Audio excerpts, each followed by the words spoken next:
Welcome to our latest episode of BorakBursa, where we talk about anything financial related to Malaysians.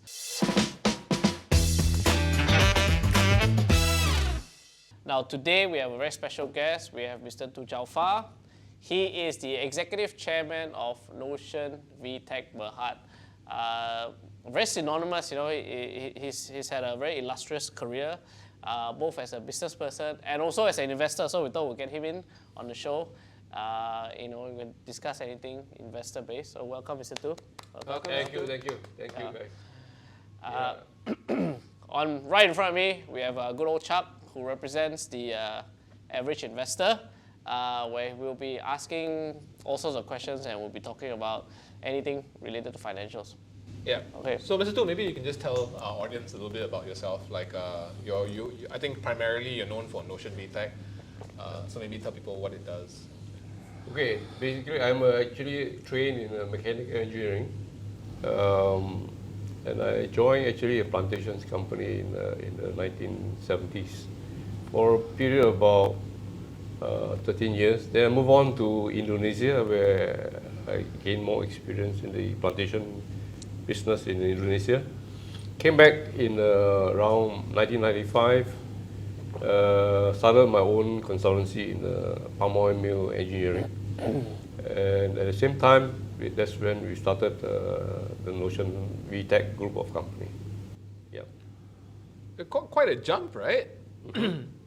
So Notion VTec, if I'm not mistaken, creates tech parts. Yeah, it's in precision machining using CNC machines to machine out precision parts for various industries. Is that what you were doing in the palm industry as well? In palm oil engineering is different. It's all process engineering. Yep. You have boilers, you have sterilizers, you have heat and mechanical handling machines. It's a different process altogether. Oh. There you use a lot more thermodynamics and things like that. Yeah. Right. Yeah. So how did you make this jump, like from palm oil to? Oh, okay. Back in 1995, my brother-in-law and his colleague, Mr. Lee, came and see me, and then we put in some seed money into opening up this business, this opportunity in the 1995. There was an opportunity to enter that space. Yeah. What was the opportunity, if you don't want me to ask? There were many MNCs at that time, particularly Japanese companies, who lacked the supply chain people who were skillful to offer that service for that sector. And before this, you had never opened up your own business or whatever before? Before that, I was a corporate guy. Consultancy, right? Yeah, I was a corporate, in the corporate service. Yeah. So would you say this would be your first major investment? Or I would think so. Yeah. Or your investment with the best return so far? Yeah, but if I look back, we put in a seed money of about 100,000, and then we grew it from there to current. And now market cap is 200 million. 250 million. How many X is that? And take out my calculator. I think including your dividends and everything else, right? Yeah, office coffee. Yeah, be quite free parking for at least 20 years. Quite substantial. A lot of people ask me, can I give you the 100,000 and do it again? I wish I could. Hey, take out my 100,000 and then give you. That's good. So, speaking about that, actually, about your 100,000 and all that, right? We have this thing that we've been wanting to ask prominent individuals such as yourself, which is how you made your first million. Oh, okay. I guess if I look back, how old were you? I would have been at that time, I think, around about 50 plus. I mean, Notion VTec is actually the first time we actually made our million. But we listed it in 2005. And then in 2008, we pared down some shares, 30% to some booming institutions. Yeah. That's when we got a payback at that point. So you only got your first million 3 years? 2008, I think, yeah. 3 years after listing? Yes, yeah. Because I think me representing the everyman, right? You would think that the minute someone lists, they're instantly millionaires already. Not if you look at the IPO process. Most of the time, actually, you have at the IPO, a portion of it will go towards the listing expenses, as well as to build up capital for working capital for expansion of your business. So bulk of the money at listing actually goes towards this, to the company, not to the individual. Yeah. But before that, all the years working in corporate, like assumedly high-flying positions, owning your own consultancy firm, you had never gotten to this magical million mark before? I wouldn't say, yeah, it would not have been as much as the listing in Notion. Interesting. So 95 to 2008, how long is it? So, 95, 2008, 13 years, I think. 13 years. Yeah, yes, 13 years. 13 yes. years, yes. Yeah. 13 years. His math is better than mine for sure. Yeah. So if you do everything right, 13 years, right? Well, you got to, you see, in growing a business, you got to think long term. Whatever profit we made, we plow it back into the business and keep on organically growing the business. So you start with 4 or 5 machines, and as you grow, you got to make some profits. You get more men, you got more machines, and things like that. Yeah. That's So- how you grow a business. I think this is quite And you inspirational. widen your scope of expertise. Right. You know, you start looking at making tools. You start looking at surface treatment.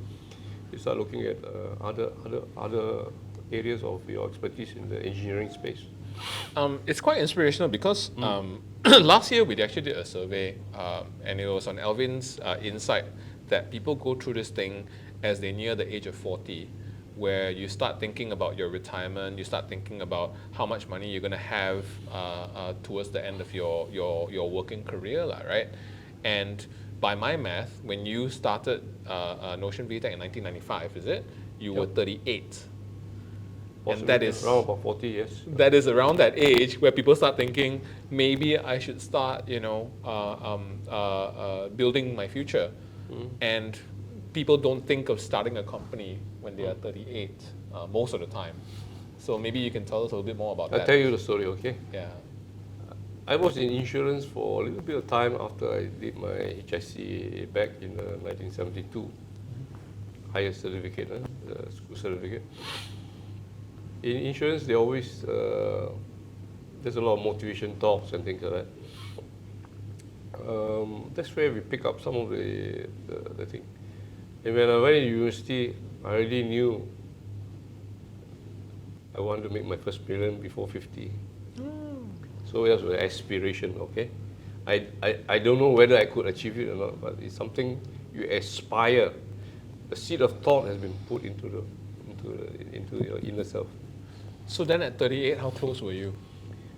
At 38, not yet, yeah. It was just the beginning. Yeah. Were you losing hope of achieving this goal? No, it's just the beginning. You have put your first seed down, you're looking to see grow, and then hopefully it become a harvest. Yeah. So I mean, even 100,000 ringgit today for most Malaysians is still a lot of money, True. right? Yeah. What's do you think today where we are? If those viewers who are watching us today, like I want to get to my first million, kind of bring us through mindset, or what you think they need to If prepare you look themselves at for. my background, I needed to work in a corporate and build out my savings for a period of time, especially when I went to Indonesia. It was a tax-free environment. I could save some money. I was there about 5 years. So with that seed money that gave me an opportunity to be able to launch into businesses. Without that accumulation phase, it's very difficult for you to scale up, to do something meaningful. Yeah. I mean, I know a lot of people in. But it's also very risky, because at that point in time you're married, you have kids, and then in business it's all about risk taking. Yeah. But that was exactly like where I was going with this, because I know a lot of people in corporate, and once you reach 35 in corporate, most people don't come out to start a business. Maybe you can talk a little bit more about that decision. Like, you've had an illustrious career in corporate, you're earning a good salary. What would make you take all that and dump it into a company when you have started a family, you know, you have Leave the reliance and comfort stuff? of security, right? Correct. I think I had a little bit more, less risk for me, because when I first put in the money into Notion VTec, I was still continuing the consultancy. So it was, I wasn't being paid in Notion VTec. Yeah. Right. Yeah. For how long? For at least 5 to 10 years. Yeah. So you were part-time. I don't take a salary. Yeah. Yeah. Right. For 5 to 10 years. Yes. Yeah. So that would be until 2003, almost like close to your listing time lah. Yeah. Yeah. You see, when you do any business venture, you must bootstrap. I mean, that's Yeah. quite common. Yeah. Bootstrapping means you you basically keep everything to the minimal, right? So if the founders start taking big money for themselves, how on earth are we going to grow the business? So we have to minimize that, tighten our belt, and go through that difficult phase. But you know that it's worth your while to do that. Yeah. What would you say were the hardest years of that period before you went for your listing? I think as the business grew, we had to take on more debt, bank loans, and bankers, they require us to give personal guarantee.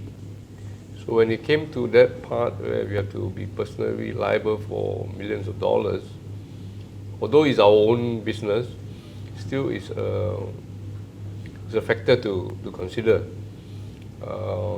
That's also partly the reason why we went public. Yeah.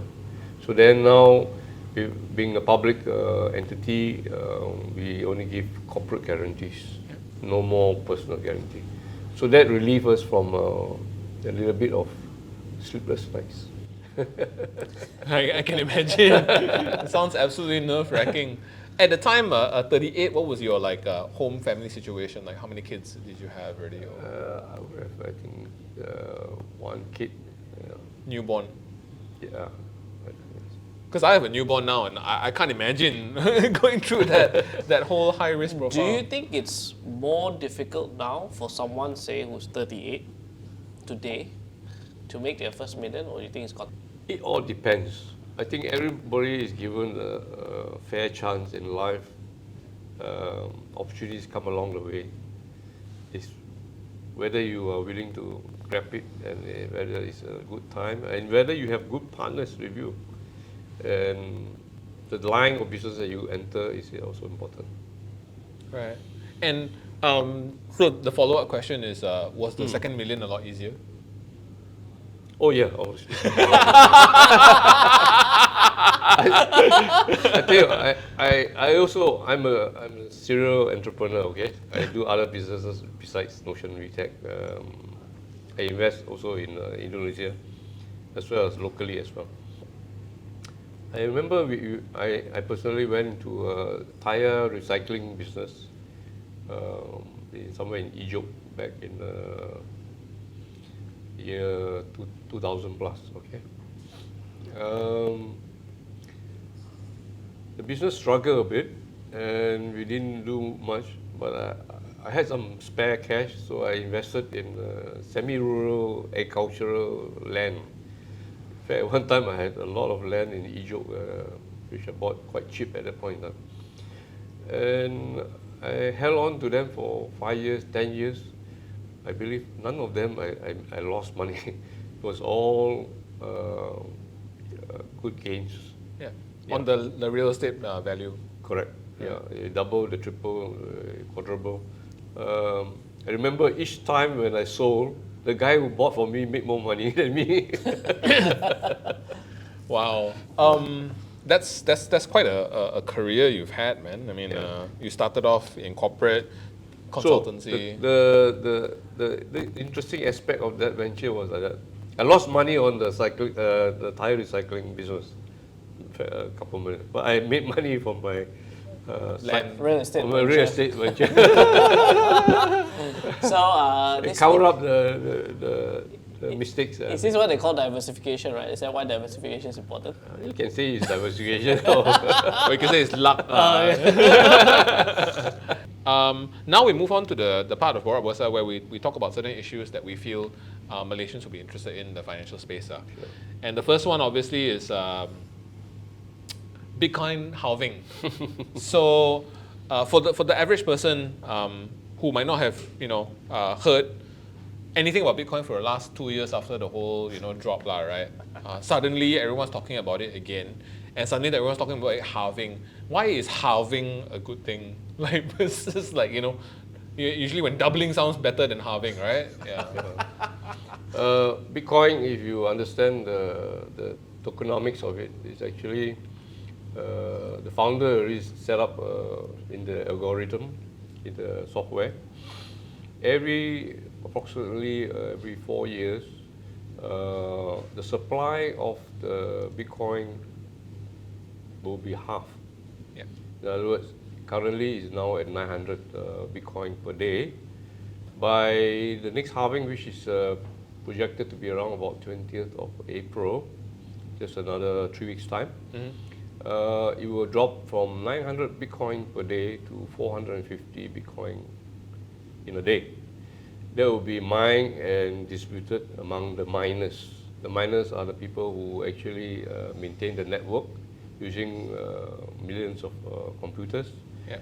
ASIC computers, in fact, they are specific application computers that make the network function.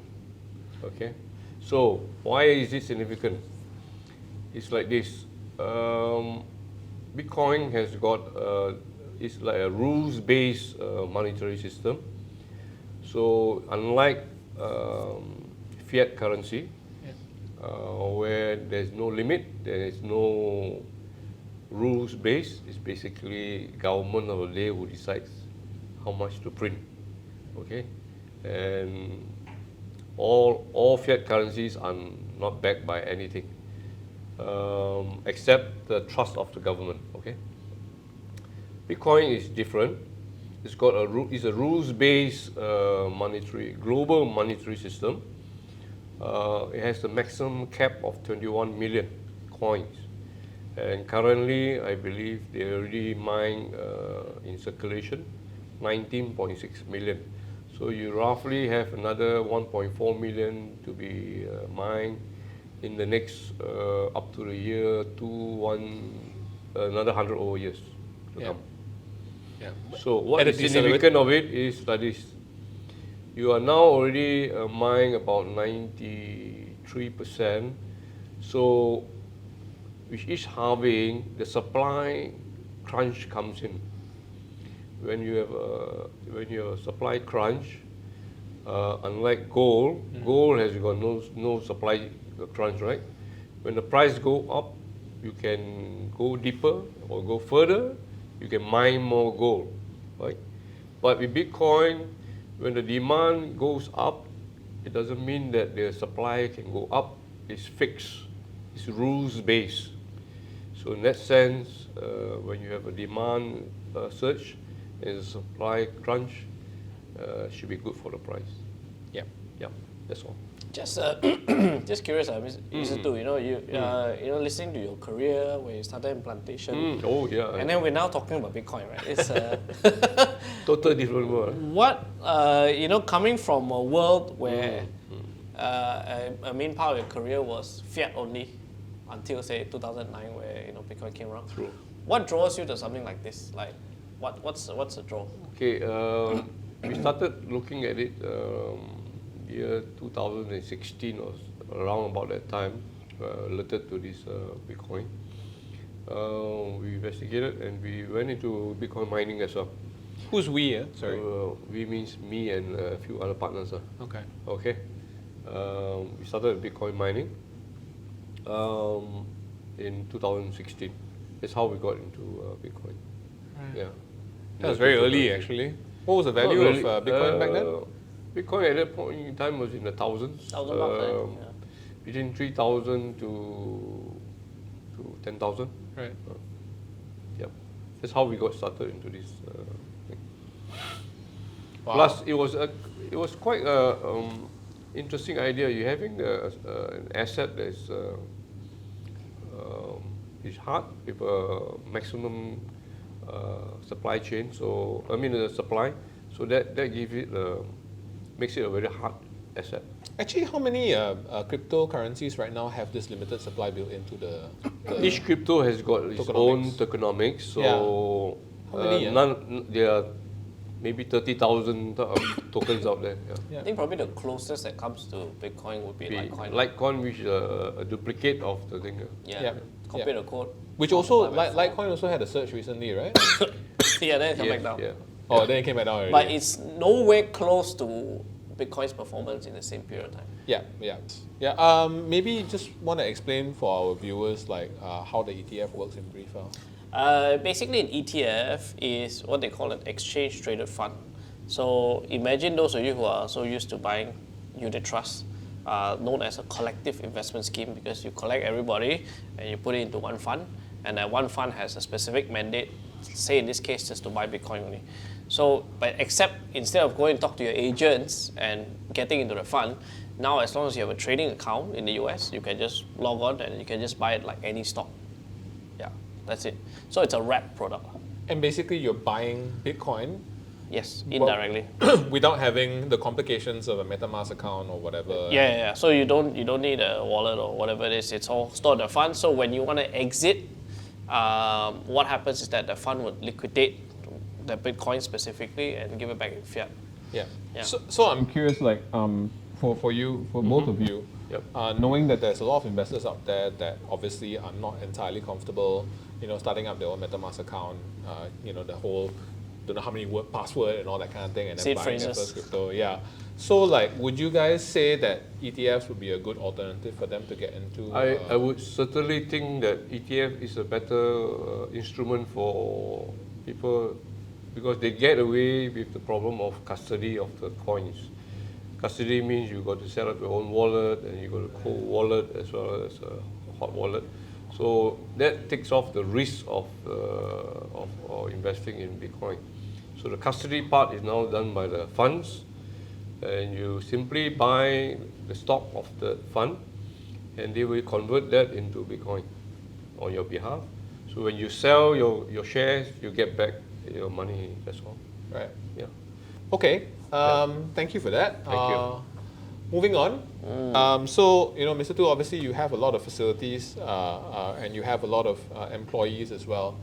How do you feel about minimum wage? Because obviously people have been talking a lot about minimum wage, saying that in Malaysia it's too low. We should raise it. We should raise the value of our workforce. How do you feel about that? If you look at the Malaysian labour market, it's very, very tight. It's quite it's quite difficult to attract locals, Malaysians, to come and work in our factories and services, food outlets, as well as any other thing. We understand that the inflation is going up, so you need to have some minimum wage thing. But I always believe in the free marketplace. When there's a shortage of worker, the employers will never give a bad deal to the employees because they need workers. So why do we need to do this minimum wage? I don't think there's a need because to regulate it, I know it's a government thing. They have to be seen to be doing the right thing. So. But if you let the market decide the wage level, it will also, maybe it will be even higher. So you're saying that a minimum wage level will actually drive wages down rather than up? No, you make it difficult for some of the smaller companies that cannot afford to pay that sort of extra wages. Right. Yeah. So I think leave it to the free market. The market will be able to decide what is the minimum wage. Yeah. Okay, so let's say in the scenario that there is a significant hike. What is it now? 1,008? Is it the minimum wage? I don't know. 1,005, I think. 1,005. 1,005. Yeah. So let's say they drive it up to 2,000 or above. I mean, that's a significant jump. how would you guys see that affecting the market?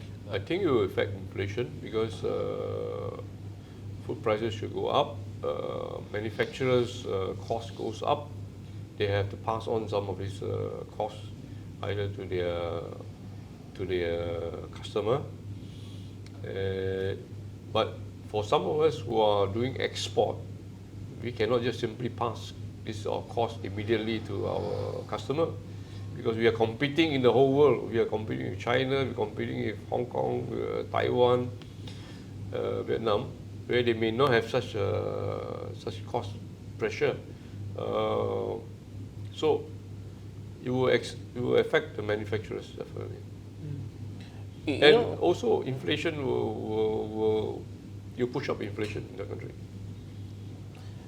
I mean, I think it's a sticky kind of, we talk about minimum wage, and I guess when we look at more developed nations that are also export-oriented, say, for example, Germany, right, where, minimum wage is probably 10 times or more than that what we are today here in Malaysia, but yet they're still competitive to export, or even Japan, a major export nation, right? Do you believe that minimum wage increases actually drive productivity? They force you to become more productive. Do you believe that will happen? Well, it's also good. That's one factor. If you push minimum wage higher, we will have to actually do less with less worker. Yeah. Then we have to go for automation, robotics, and things like that, which is good, but it also requires investment. Yeah, additional investment. Correct. Before we can see the results. But do you think we are ready for that kind of change? Maybe generally, because we are also an export nation. I think the people in government, they also need to look at it from a total view. Is it just because of wages that is causing the problem, or is it actually an inflation problem? You have to look at various things like fiscal policy, monetary policy, how competitive we are. There are many issues involved. Sure. Okay. Yep. Interesting. So this is a topic that Alvin said is close to your heart as well, that you've been posting a little bit about this. And so this is the new Tesla automated robots, right? Yeah. And I mean, automated robots have been done before, but obviously like Tesla will bring it to a whole new scale and a whole new mass market viability. How do you guys see this affecting the market in the next few years?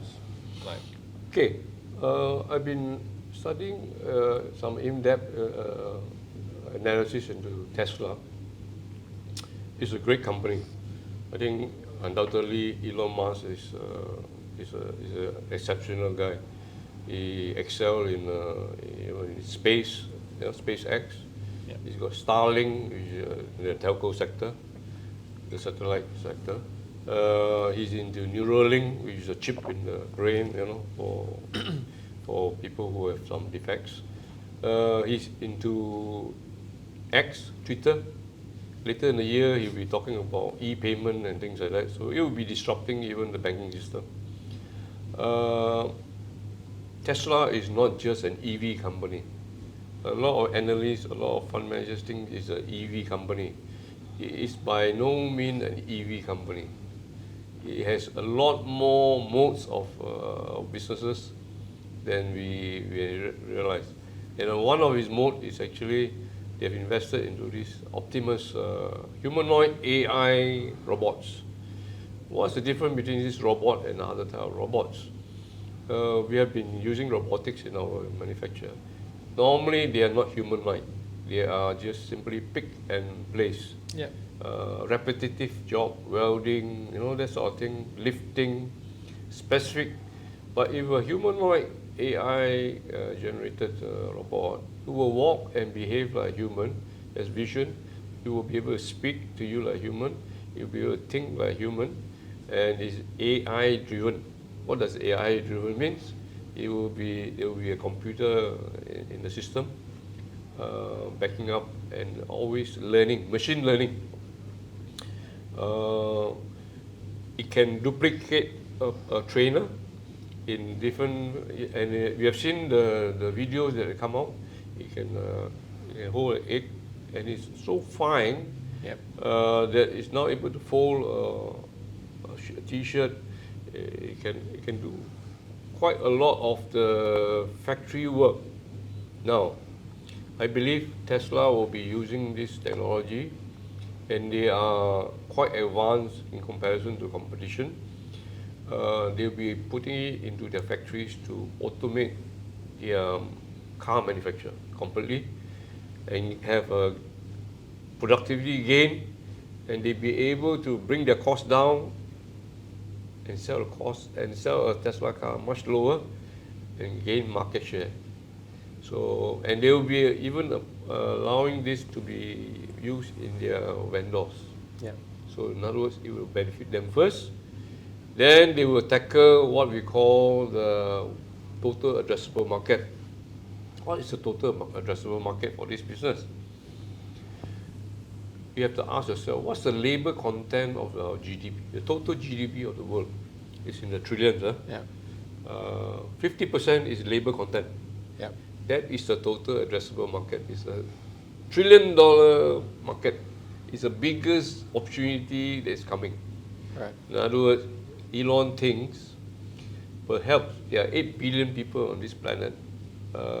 Maybe it will be 1 humanoid robot to 1 person or more in the foreseeable future. So do you think, because that means technically we have an unlimited supply of labor, that Yes, this is the whole thing. It will bring the cost of labor down completely, yeah. and you see a good time. So looking forward, things may get cheaper. Possibly, I mean, we look much longer term. There are various models on being talked about by various Tesla analysts. Yeah. That these robots that they won't be selling it. They will be hiring it out on per hour basis. Like a leasing. Like a leasing model. Yeah. So you say, okay, I'll lease it to you for 2 years.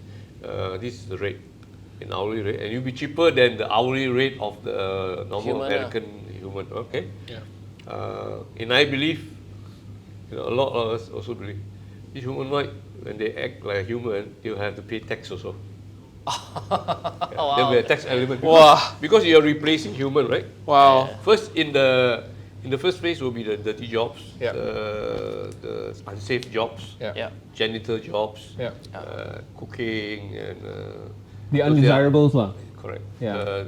The dirty jobs, Yeah. okay, nursing jobs, whatever that's not so conducive to the human guy. The one our parents that warn us about if we don't study hard enough. And don't forget, as the population age, you need a humanoid maybe to help you, Yeah. assist you in walking, Yeah. be your Batman. This is a Japan. Hey, come, go inside, buy me a cup of coffee. Or something. In Japan, there's a big thing, one. The aging population robots. It can be a social bot as well. Yeah.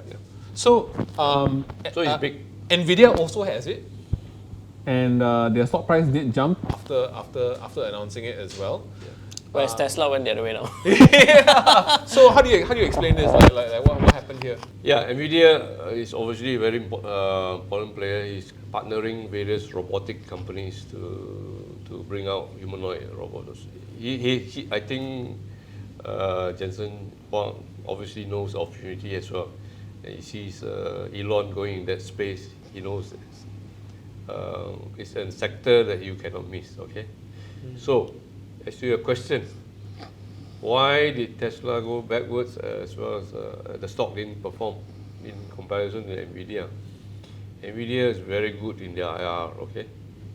Investor relations. Jensen is very good in the IR. Elon is hated by all the analysts. He doesn't even give them earnings forecast. So he leave them alone. So that's affected the stock in the short term. But I think it's a good opportunity. Who do you think, if I were to, ask you a very hypothetical question, if you had to place a bet on either one of them, which one is something that My gut feeling at this point in time, I think I will put all my money into Tesla. You heard it here first. Yeah. Buy Because now. Nvidia has already picked up a lot in terms of market cap. So Buy low, buy low. Buy low, sell high. And I always believe buy when there is one essence of investing. Buy the most hated asset. Okay? Now is Tesla is one of the most hated asset. This is the best time to buy. Actually, on your point just now, This is not financial advice. Okay, yeah. it's quite curious that you guys were talking about like robots having to pay tax and all that kind of thing, right? And we're seeing a situation with both humanoid robots. We're seeing it with AI, where yes, it's making things easier, it's cutting down production, but by the same token, it's also going to affect the job market, right? We talked about the average person being afraid that after all this technology comes out, is there still work left to do? And if there isn't, then does that mean the consumer market is going to die? Is there kind of a economic dystopia coming soon from this situation? I think somehow humans are very intelligent people. They will find new jobs for themselves. Things that you used to work in the past, there's no more opportunity. You have to move on to other areas of expertise that the humanoid robot cannot do. There's a lot of other thinking jobs out there. But the pace at which this will be happening, because it feels like the development pace of AI is so quick. It's like every 3 months you have to kind of realign yourselves. Like you look at something like Midjourney, where initially the images were obviously AI generated. 6 months later it's photorealistic and we can't even tell anymore. Correct. 6 months later they're doing photorealistic video and you can't tell anymore. The Sora project. Correct. So can our brains as a society move together with this at a pace where we're not going to see some sort of economic collapse? Hard to say, but a lot of the analysts think that with the robotics, it will bring inflation down actually, because the cost of manufacture will come down, cost of labor will come down, and affect the overall price. So it should be good for the economy when the robotics come out. But unemployment? That will grow up, but there will be, you see, to manufacture even 1 billion robots, it's not easy. Right. But Tesla has got so many gigafactories. So they are you look at all the other robotic companies out there, 10 or 11, some are Chinese. They don't have, they are labs basically. Yeah. But they don't have the manufacturing capability like Tesla. Interesting point. Yeah. Do you have any thoughts on this? I think I think certain jobs will still require humans. Say anything relationship based, say sales. Yeah. Yeah, I think that one a bit hard. But I think something that is highly structured. Well, what I mean by highly structured, let's say you're paying an accountant to close your books every month.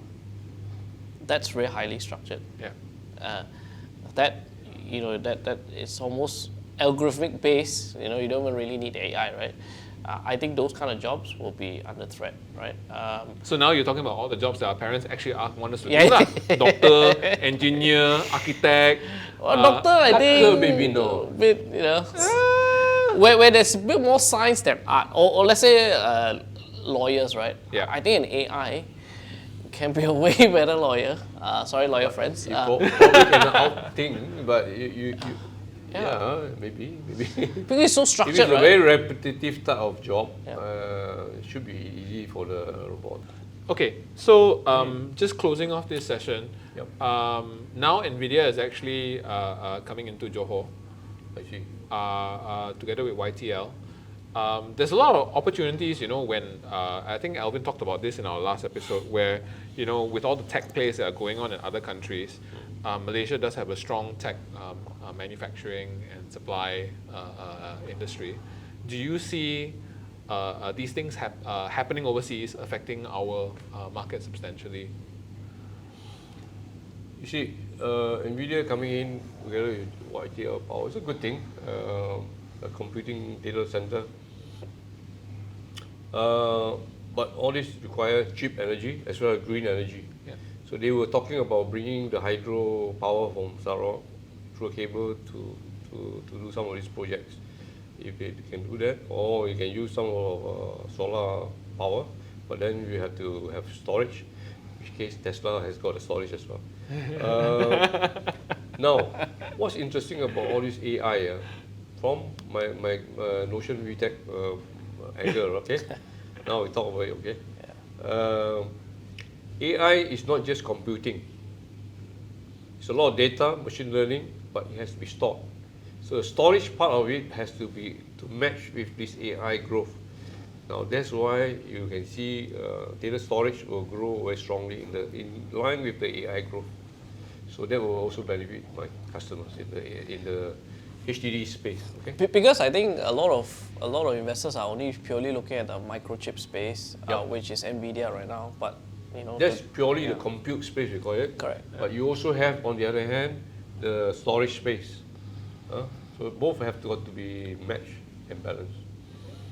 Yeah. Yep. Okay, cool. Thank You want to round? No, I think that's it. Maybe just to add to that, I think in terms of storage, if we think about like our life through the internet, right? So far, whatever we've experienced, probably up to last year, is all human-generated information, right? But going forward, now you're going to have human-generated data that needs storage, plus AI-generated data that's going to need storage, right? Correct. So imagine the trajectory of that growth, right, of petabytes, right? That's going to happen in the next 10, 15 years, 20 years. Like your FSD, although you can learn, right, it's going to store that information somewhere, right? Yeah. So yeah. So it's created, AI has created another segment for the storage industry. Yeah. Okay. And Notion happens to, maybe I'll say for Mr. Thoo, because Oh, he said it already just now. oh, okay, they do storage, right? Sorry. Don't delete that part, it's fine. Yeah, but close it off lah. Yeah, okay. That's all we had time for today. Thank you so much for joining us. We hope you guys enjoyed this segment. Until the next BorakBursa, stay safe and see you at the next one. Thank you. Thank you.